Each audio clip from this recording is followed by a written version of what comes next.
401ks are a sham. At least that's what was reported in Salon today. And it's a really, really great article because it talks about expectations and it also talks about these fees that we are, for the most part, unaware of. So all the time, or anytime we hear financial advisors talk about 401ks, they give us the impression that if we start investing early and we continue doing it until we're 65, we could be millionaires. We just have to make the right decisions and invest properly.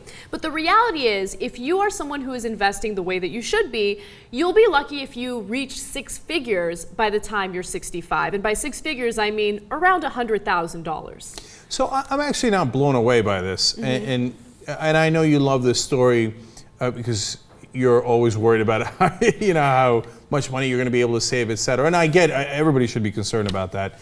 And I care a lot about the fees, et cetera. But I don't think that I thought 401k would make me a millionaire. I mean, am I surprised that the number's around 100,000? I'm not even sure I'm surprised. So let's just focus on that for 1 second. Anyone who retires at 65. So for instance, millennials, people in my generation, by the time they retire at 65 and all they have is 100 grand, no social security, how are they supposed to live on that 100 grand until they die? No, of course it would be exceedingly difficult, and under the current circumstances, we do have Social Security and Medicare, so obviously that helps as well, and I hope to God that you're saving more than your 401k, right? But the reality is that times are very tough for a lot of people, and yeah, they wind up with about 100K and Social Security and Medicare and hope for the best. And I should also note that for those who do not have a 401k option, and half of Americans do not have that option, they save about $12,000 by the time they retire, which is devastating. So the 401k clearly helps. And that's why Social Security is so important too, because Republicans and libertarians will say, no, just let people do whatever they're going to do. But we know through experience and through these numbers that if you just let them invest or not invest as they please, they wind up with $12,000 and not the 100,000. Why is it difficult to understand that basing your entire retirement on an unstable market or an unpredictable market is a terrible idea? Why is that hard to understand? No, well, it's not hard to understand. The reality is, of course, they get money from the people who manipulate that market and then give them a small cut of it, which then leads us back to the 401ks. Now, I want to focus a little bit on the fees because if you do have a 401k, you are essentially a captive consumer because you don't get to choose which company you invest in. Usually the company that you work for will decide on your 401k plan for you, and then you invest in that and hope for the best, right? And as a result, there are all these fees that are attached to your 401k that really add up over time. So in 2008, Bloomberg Magazine did an analysis of how much these fees make the industry annually, and they found out that it's about $89.1 billion. Jesus Christ, that's a giant number. Now, there's an economist by the name of Teresa Ghilarducci, and she also looked at this, and she included retirement assets, IRAs, and pensions, and her total was $500 billion. That's unbelievable. Now, look, in order to run a 401k, of course, you have to run it for a fee, and we understand that. Now, and the pensions and the 401ks in this country are gigantic, so the number is going to be large no matter what. But those are beyond my expectations. And of course, the reality is this is a cash cow for the banks. Definitely. And they just say, give me the money, and they make deals, et cetera. Is it really a competitive environment? It's not.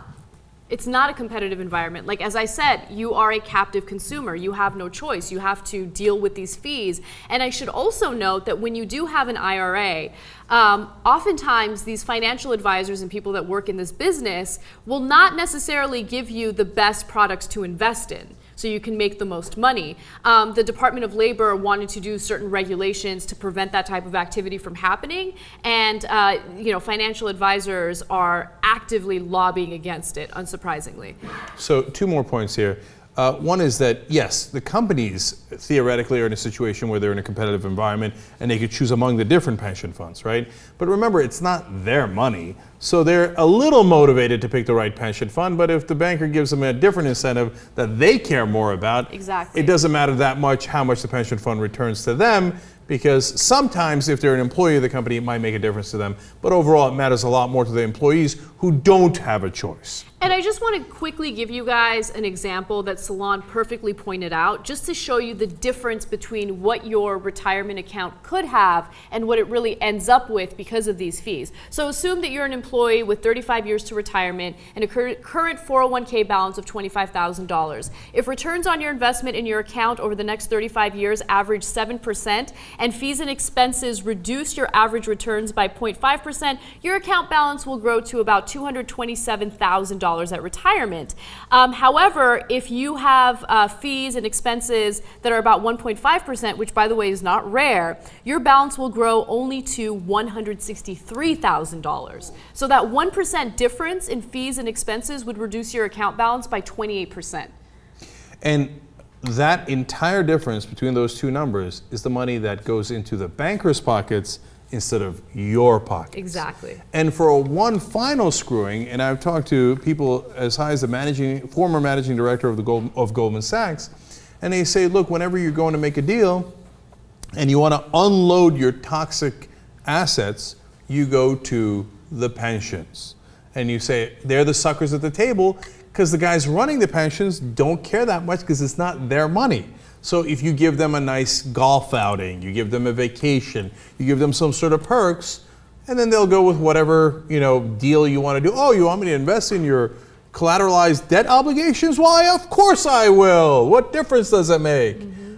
And so in the end, you get lower returns, which makes that number even lower at your retirement because they're screwing you in that final way. Moral of the story, we need Social Security. We can't rely on IRAs or 401ks for our retirement. Obviously, we need to diversify and we need to make sure that we fight for Social Security.